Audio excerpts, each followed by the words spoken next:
Hello, everybody. So this is my Meal Prep 101 webinar. So I'm going to be covering kind of quite a few different things. I want to keep this in the 30-minute range, so it's not super overwhelming, but I do want to point you in the direction of my complete food guide. So this is basically where I'm going to be pulling my information, and I'm actually going to be sharing my screen so that you have a visual of what I'm going over. So all of you guys have access to the handout, my food guide, in your emails if you registered for this event or webinar. So let me hide that here.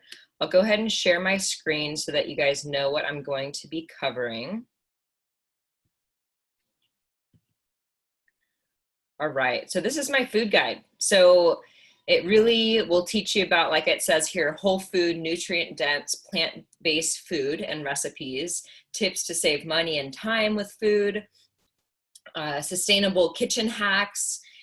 It's mainly gluten-free, and there's really a lot of easy to follow and customizable recipes. So here's kind of the table of contents. I just redid it. So basically, if you click on the link here, it'll take you to that specific topic. So it'll direct you down in the document, so it's easy to navigate.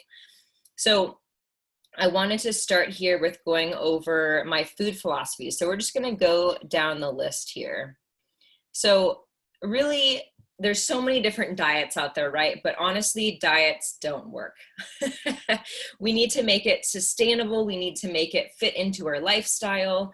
And really, whole food is the answer. And we can think of whole food as food that rots.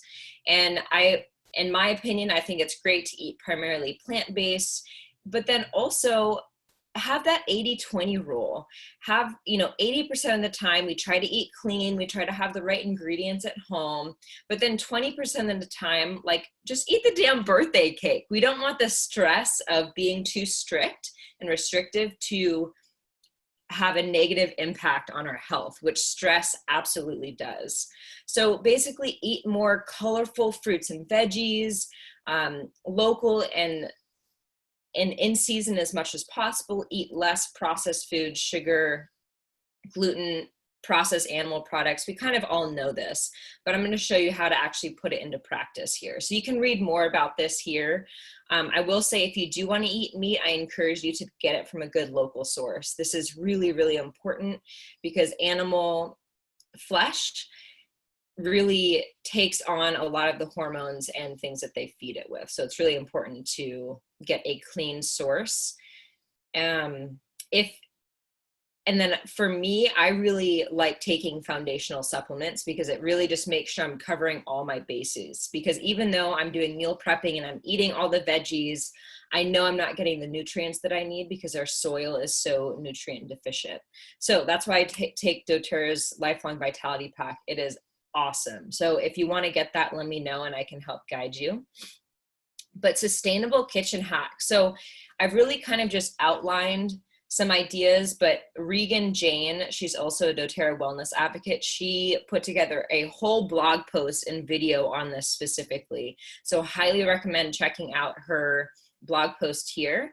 But I'll just wanted to touch on this because this is super important as we're talking about food in the kitchen, because our kitchen has the capacity to be medicine for us, and it also has the capacity to allow us to contribute to a more sustainable future. But in order to have both of those things, we need to consider these ideas here. So shopping eco-friendly, there's a few things that we can talk about when we have that conversation in mind. So it's important to get as seasonal and local as possible, like I mentioned. Meal planning, which I'm going to be covering here in a moment, is really important. Buying in bulk with reusable produce bags. That is a really easy switch that we can do. We're all getting used to bringing the big tote bags, right, instead of the plastic bags to the grocery store, but then we're still using all of the plastic produce bags. So I encourage you to get the reusable produce bags. They're super cost effective. You can make your own if you want to. And then you can also consider grocery delivery as well.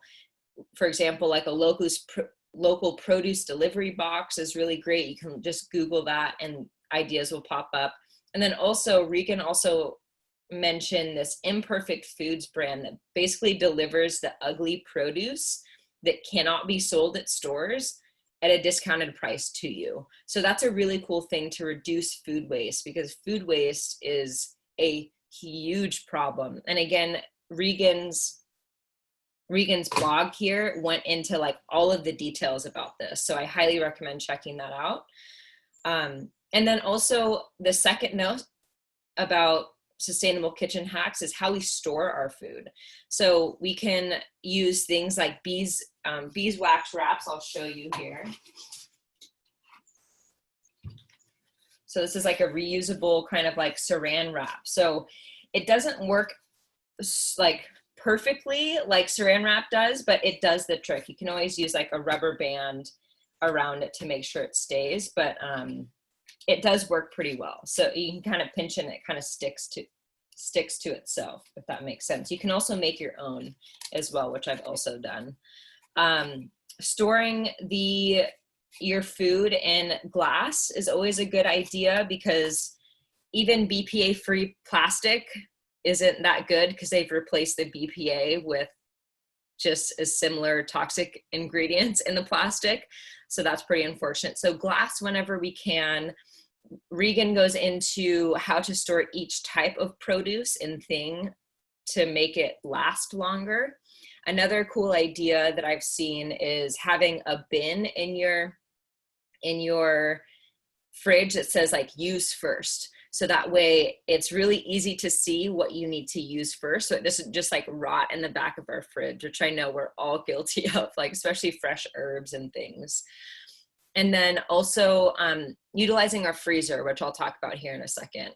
And then being able to utilize food scraps and composting. So for example, let me stop my share so that I can show you guys this. I apologize, this isn't the best like angle and lighting, but we're just gonna go with it. So some ideas for food waste. I actually just did this yesterday. This is banana peels. So these bananas were obviously going a little bad. So I froze them. So you can use frozen bananas in smoothies and baking, all kinds of different things. But you can take the peels and soak it in water for 1 to 2 days, and then use the water as plant fertilizer. So I guess you don't want to use it for like herbs or things that we're eating, but like just for regular plants, it's totally fine. So this is kind of a cool idea to get the full use out of the food that we're using. And then I'll compost these banana peels as well. So if you don't personally have a compost, it can feel a little overwhelming to be like, how do I start composting? I invite you to look into it, but there's also a lot of areas that have, what am I trying to say? Where they pick up your compost. And so you don't have to do it yourself, but like a commercial composting facility. So Regan's article has links for all of those different things. So check out her blog post. It's really fantastic. Another idea to be able to fully utilize different food scraps. This isn't really food, but this is coffee grinds. So this is just used coffee grinds. I don't usually drink coffee, but I did yesterday. And so you can use the coffee grinds, just put some oil in there. You can even just use avocado oil or olive oil, add some essential oils in there if you wanted to, and you have a body scrub. So, which works really well, by the way. So that's a fun way to like fully utilize food or coffee. And then another thing that I wanted to show you is, sorry for the noise, but this is my veggie scrap bag. Obviously I'm reusing the bag from Costco's quinoa because it works. You could just use a Tupperware if you wanted to, but my freezer is like jam-packed, so I need to go through it. But this is where I keep all of my veggie scraps. So like ends of green onion or mushrooms, artichoke stems, basically everything. And then you can just put this into a big pot, cover it with water, put some sea salt in there, and then you have veggie broth. which is super easy. So broth, I think, is always going to be handy.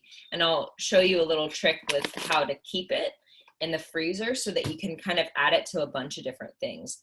I personally have been starting to incorporate a little more animal products into my life, but again, only from the farmer's market. So I've been saving chicken bones. And then I also have chicken feet in the freezer. I know that sounds kind of weird, but the bones and connective tissue of animals can be extremely healing, especially with gut and hormone issues. So I like to think of meat as more medicine and not like a substance that I need to have like 3 times a day, 7 times a week. So what I do is save my chicken bones. Obviously you can't really see exactly, but I try to get the whole chicken.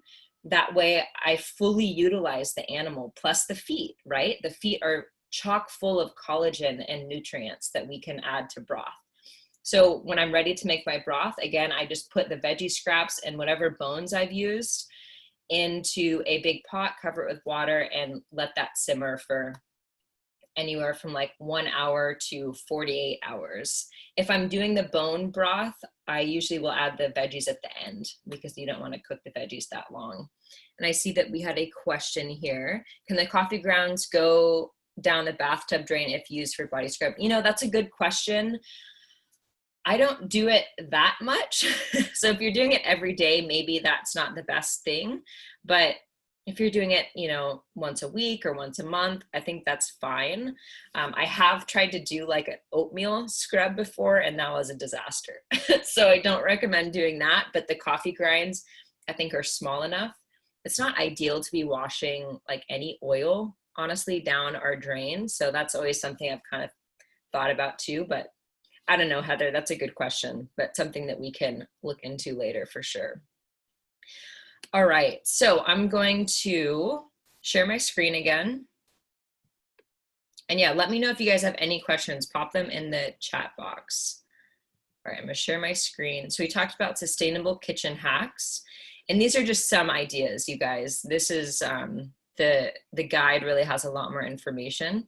So why meal prep? Well, one, it saves money because we're cooking at home. It saves packaging because we're able to get things in bulk and not individually wrapped. It saves so much time, so you're not having to come up with cooking something each day of the week because we're all super busy. It gives us the ability to control our ingredients, and which means it can be healthier. And so again, this guide here has a shopping list, so it kind of gives you an outline of some of the ingredients that are really helpful to have.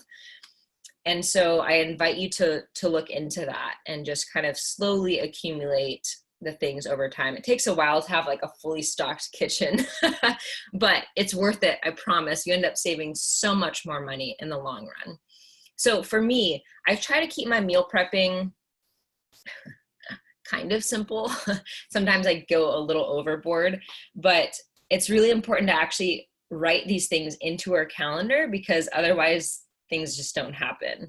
So write in calendar like once a week when you're going to go shopping or when you're going to plan your meals, which can be anywhere from like 5 minutes to 30 minutes of you planning your meals. It can be simple. You can kind of just think of them as like themes too. Like, do I want Mexican food this week? Do I want some sort of curry? I kind of think of like the sauces that I want to make because I'm a saucy girl. So have that in your calendar when you want to think about what you want to eat for the week. Then write it in your calendar also when you're going to go shopping. I invite you to look into the local farmers markets and structure your shopping around that, which is something I'm getting more consistent at. And then the first step, like as soon as I come home from grocery shopping, I like to chop up all my veggies. They're already out. I'll wash them if I want to. And I'll put in here how to wash produce, but pretty much you just use, like I really like using doTERRA's hand soap. It's just a foaming hand soap. It's natural. And then a couple drops of lemon essential oil. So that's really good to kind of get the grime off of the food. off of the produce. So that actually would be step number one, is wash your produce, then cut it and have it ready for the week. And then you can, if you want to, if you want to get these different things in bulk, you can soak your grains and beans. So soaking your grains and beans makes it easier for digestion. It makes the cooking time faster. And there's some directions on how to do that lower in the document. You can also you can soak your nuts. You can, my mind is going haywire here. We're gonna move on. You can soak your nuts and seeds for any non-dairy milk, yogurt, or cheese that you wanna make. So the soaking, you just have to do it beforehand. Obviously, it's not that hard to cover things with water and let it sit there, but it's just about remembering to do so. So I'm trying to get more habitual about this as well. And then, like I mentioned, you chop your veggies and cook them as you want to. I usually, if I'm in a hurry, I'll just like put a bunch of stuff on a cookie sheet, toss it with olive oil, salt, and pepper, roast it. There's directions on how to do that in the document. And then I'll make some sort of protein, make a sauce, and then make a breakfast for the week. And that's kind of my meal prep. So I'll show you what I did this week. See, this is where I need someone like filming so I can show you actually my fridge. I'm gonna stop my sharing here. I saw a couple questions come in. Why can you not use the banana skin water to fertilize your veggies, herbs? Second, yeah, exactly. Thought you'd like that, Myron. So good question about the banana. I guess it has some things in the banana that we don't want to eat once it's been soaking. Again, this is kind of new for me, but that's just what I read a few days ago. So we can look into more of that. So meal prep this week looks like, man, maybe I should just have you come over this way. There's too many things. Okay, we're gonna start with that and I'm gonna close this. Okay, so what I did is I have these glass Tupperware. I highly recommend, again, getting glass. These are leak proof. I'll actually put a link for these in because I did a lot of research about actually legit leak proof glass containers. They're kind of hard to find. But this is the farmer's market chicken. I just cooked it in a crock pot. I have this like 3 times a week or so, and then the rest is really like plant-based. This is sauteed onion and shiitake mushrooms. This is broccoli and cauliflower, and I just sauteed these different things. And so this we can use in a variety of different ways. You can toss this on salad. You can just toss this whole thing in some soup or just some broth, like from the freezer. Again, if you want a quick meal.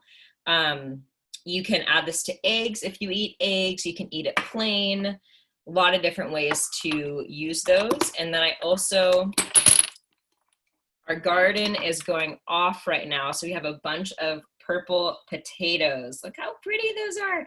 So I just sauteed these in some avocado oil, salt and pepper. And then I have like a roasted sweet potato here that looks a little wilty.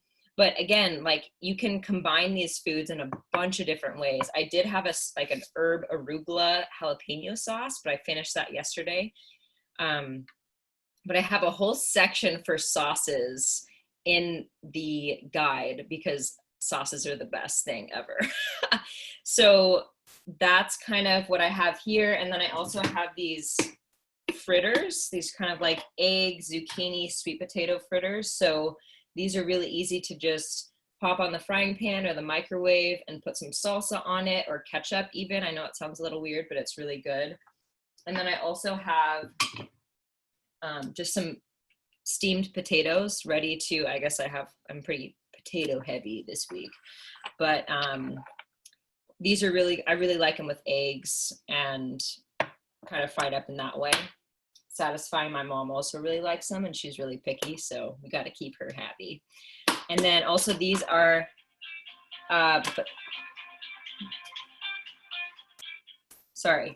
these are healthy brownies. So these are almond flour, egg, cocoa powder. And so I have a recipe for that in the guide as well, I think. If not, I will add it. And that's pretty much my meal prep. Oh, and then I have a smoothie pre-made. There's a whole nother jar of this in there. I have some pre-chopped zucchini ready for some eggs or whatnot. And then I also have pre-chopped kale from the garden and like a coleslaw salad with a bunch of different things. So, and then this is coconut yogurt, 2-ingredient coconut yogurt, which is also listed in the food guide. It's just probiotics and full fat canned coconut milk. It's super good and really easy. You just put those 2 things together and then let it sit.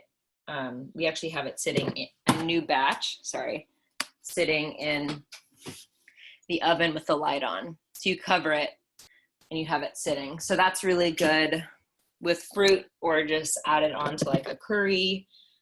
Get that fermented goodness, probiotic goodness in there. We also like to make our own salad dressings here. So I'm just reusing this container. But, and then you can also add essential oils to that too. So that's like a whole nother topic, which I have put a little bit of information in. But adding the essential oils to like sauces is really easy. There's rosemary, oregano, lemon. The lemon essential oil or citrus is super good in the coconut yogurt. And that way you don't have to like zest the fruit. It's just a drop and you're done. You can also infuse the essential oils into honey as well. Sorry, I'm not quite going in order here, but while these things are in front of me and I'm remembering, you can also add the essential oils to smoothie as well. You can really customize it depending on what kind of support you're needing, whether that's digestion, liver support, skin support. That's kind of what I like about the oils, is they're very customizable depending on what you're working on. Okay, so let me go back to my guide here so I don't get too distracted.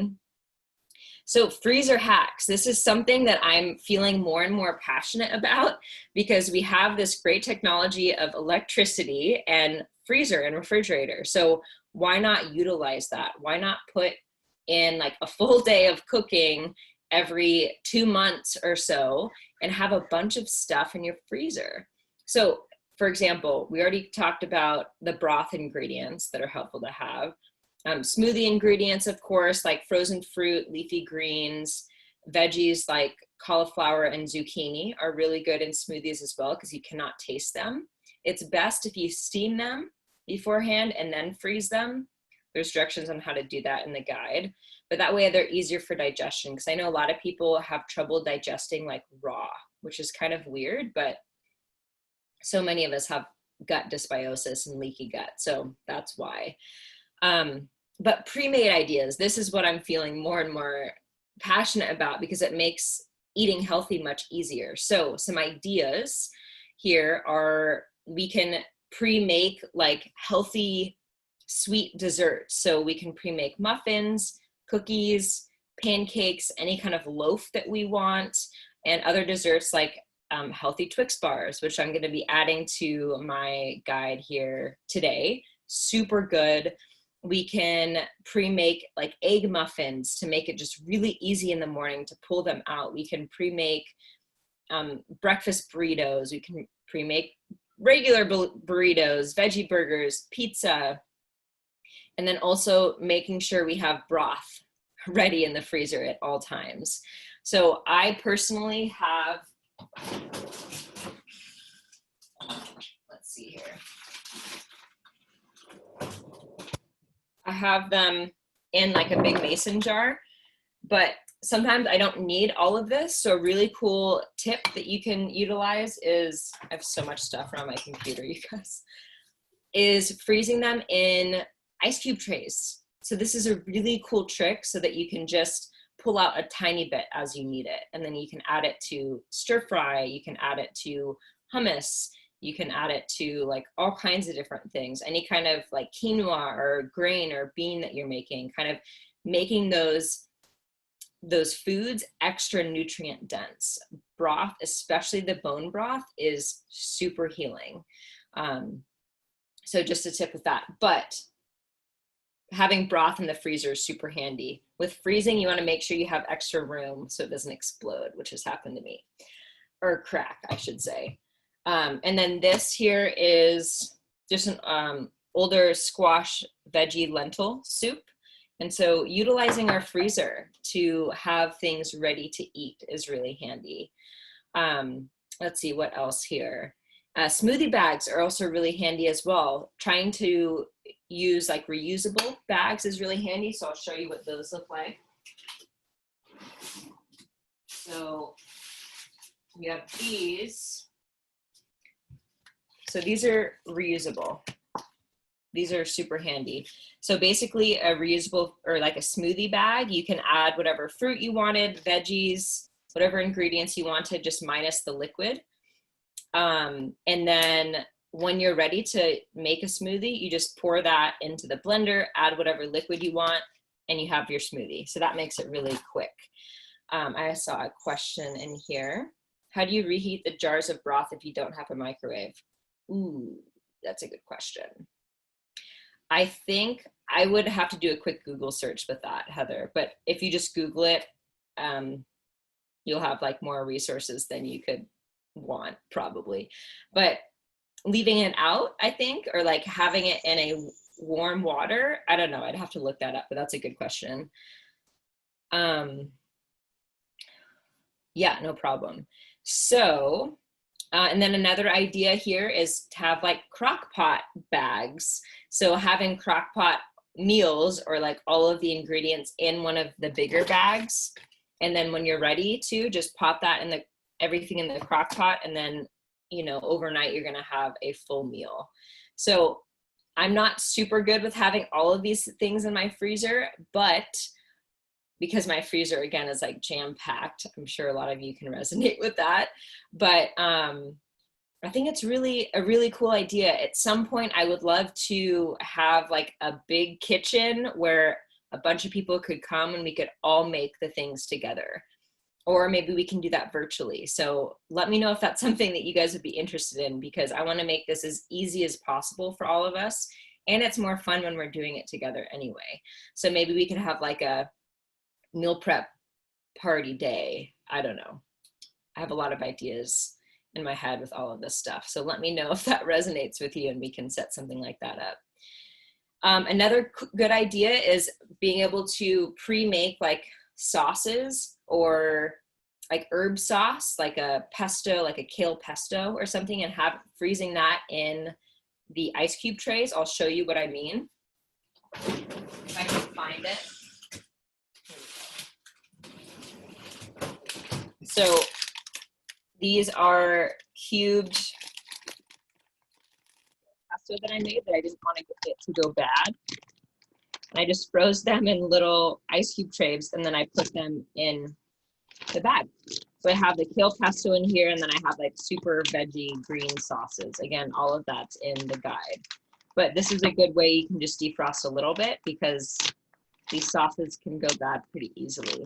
So anyway, that's kind of the freezer hacks that I had the ideas for. And then saving time, I just wanted to kind of highlight that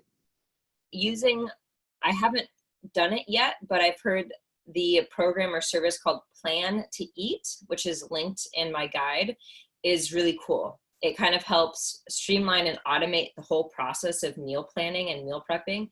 I think there's like a 30-day free trial, and then I think it's like $5 a month. But I think it houses all of your recipes. You can save them, and then you can put in like what recipes you want to make for the week, and then it makes a shopping list for you. So I don't know, again, I haven't done it yet, but I've heard that's super helpful from multiple people. So it's a good way to like store all of your recipes. And so you can have, like I mentioned before, your groceries or meals delivered. Something to consider with this is the amount of packaging. I'm not sure, I haven't had my groceries delivered besides just having like the local veggie box delivered to me, which I have to put in like no plastic, please. And they do it without plastic, which is great. But I'm not sure about, you know, getting regular things delivered like quinoa or cereal, things like that. I'm not sure how they deal with the amount of packaging, because I try to get as as I can in bulk, which I know is not super accessible to everybody, and especially not now with quarantine and COVID. So it's kind of tough. But the imperfect foods actually do deliver grains and things. Like, for example, the tricolor quinoa that they have at Imperfect Foods, they can't sell it in stores because it's not the ratio that they want. And so, which sounds weird, but anyway, you get it at a discounted price. So we kind of have to balance out the packaging versus time saving and, you know, food waste too. So I'm still learning as well.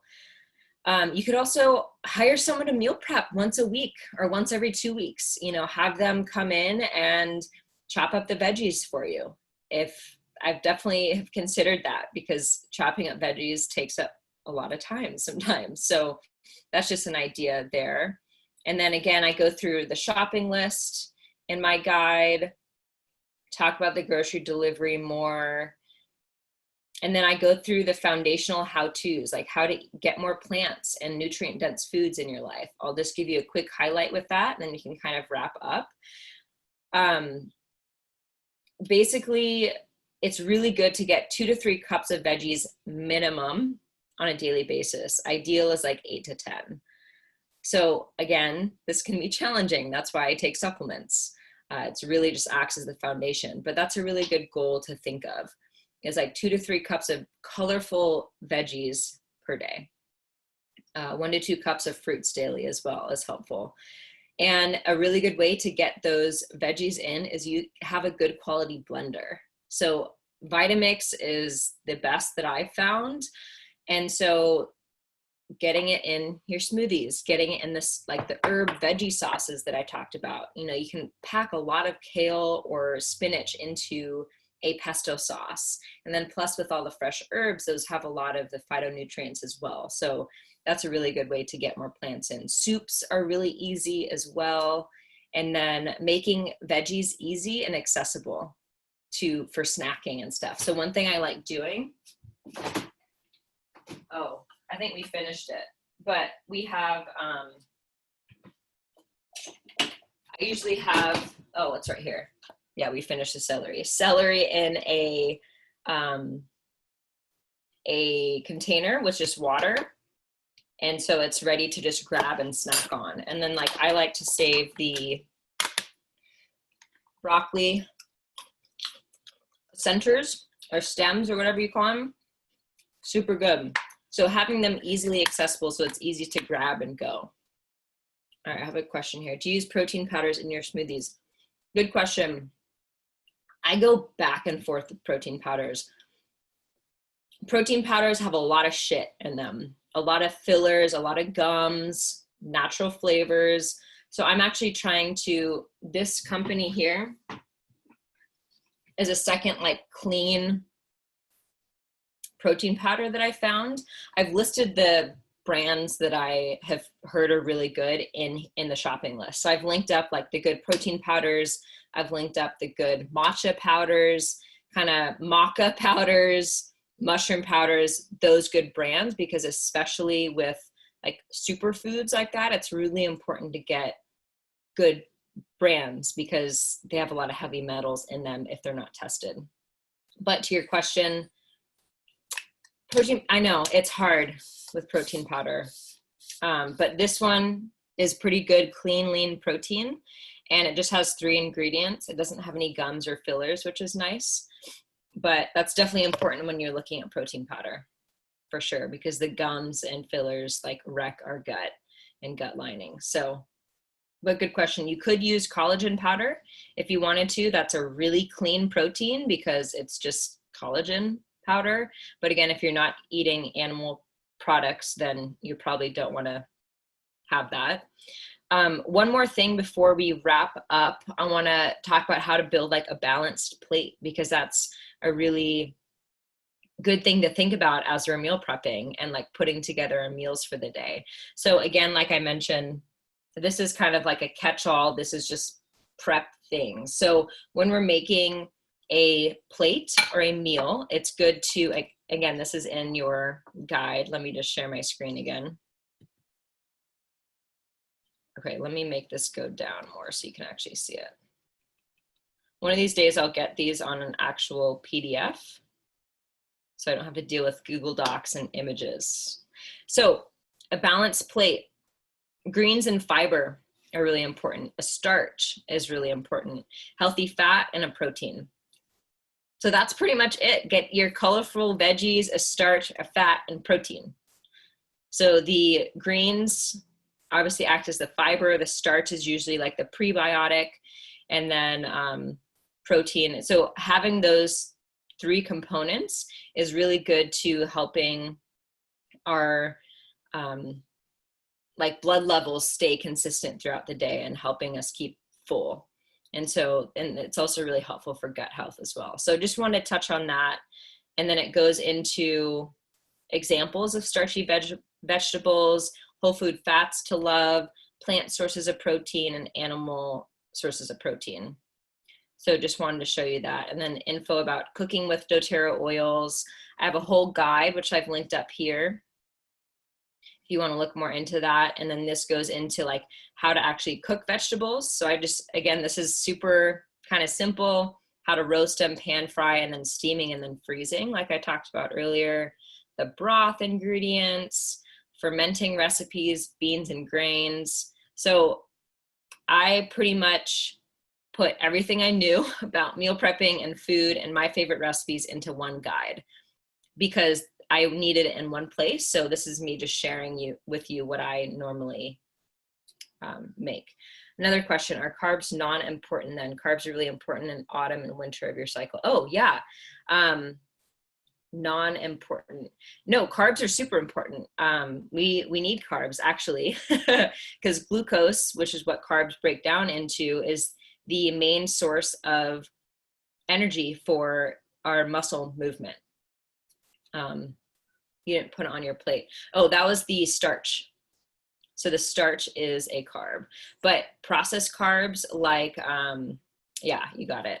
Like bread and stuff, I don't know. Whole grains are not inherently bad by any means, like quinoa and brown rice and even white rice. But it's the amount that we usually get in our diet that becomes the problem, and the processing that becomes the problem. And so, like I mentioned earlier, most of us have some sort of leaky gut, whether we have gut symptoms or not. And the problem with the whole grains and the beans, when we do have a leaky gut, it can be very inflammatory. So like beans and grains can be inflammatory when we do have a leaky gut. So that's why I'm not eating a lot of that right now, because I'm trying to heal that.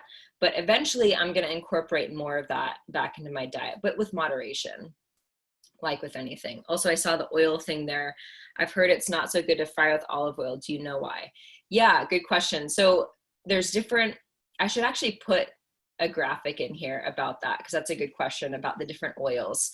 We do have to think about like the smoking point of different oils. Like olive oil has a low smoking point. Same with coconut oil.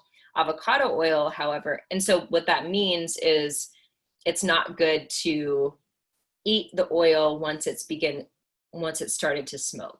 And so you want to avoid smoking the oil whenever possible. So olive oil is good when you don't have to cook things for as long if you're not frying, but avocado oil has a really high smoke point. High heat cooking oil. It's 500 degrees Fahrenheit. I know. So I use coconut oil sometimes too. You just don't want it to smoke, if that makes sense. Coconut oil is great to cook with, especially if you're doing like a curry kind of thing, or if you're using it to cook like bananas or apples or something. So I really like, yeah, thank goodness, thank goddess, I like it. But great question. That's a good reminder for me to talk about those different oils. But I highly recommend you guys follow the people that I've mentioned in here under the resources for further education, because those graphics that I have in here are actually from, his name's Tyler. He's a naturopathic med student, and his handle is Functional Foods. But again, that's linked in the resources for further education. So but I'll grab the graphic that he had about the different oils, because that's a really good point. We do have to consider when we can use, you know, each oil. And plus with the olive oil, I think a lot of the nutrients, yeah, kind of get killed when we're smoking it or like cooking it too much. So a lot of the like oil specific benefits are going to be better when it's raw, but doesn't mean we can't ever cook with it. But good question. I think that was kind of all I had to cover. One of these days I will do like a live meal prep. And so I will keep you guys posted on that. But if you do want to see a live, let me just show you the resources for further education, then we can wrap up. If you do want like a cooking school experience where you're watching people like live meal prep and things, one of these days I might get there, but I'm not there yet. Go to, where is it?